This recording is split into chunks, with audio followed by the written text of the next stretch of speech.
Ngayon, kung walang spinal cord, wala pong silbi po ang ating upper body.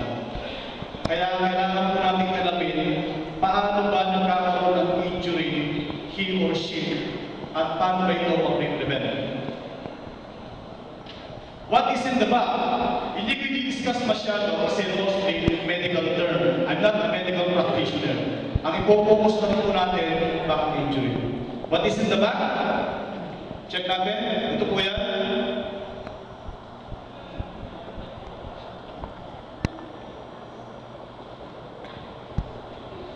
Yan.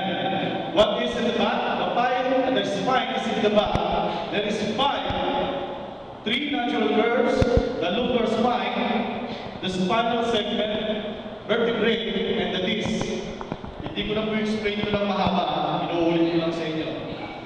The spine is made up of 5 sections.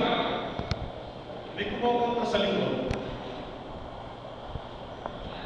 The cervical section is made up of 7 vertebrae in the neck. Actually, kung nandito yun, may i-discuss ko. Kunahiran ko lang. The thoracic section is made up of 12 vertebrae that are attached to the ribs and protect the chest area. The lumbar is made up of 5 vertebrae. The last one is the sacral spinous bone. Yung po yung mga nandito sa ating likod. As I said a while ago, I'm not a medical practitioner. Hindi ko na po explain kasi mostly medical term. Yan po yan.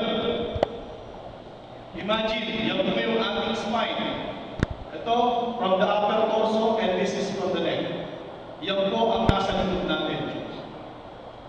Okay? Ito sana yung ilalim ko kahapon. Hindi ko na alam yan. Back injuries. Okay, medyo seryoso na to.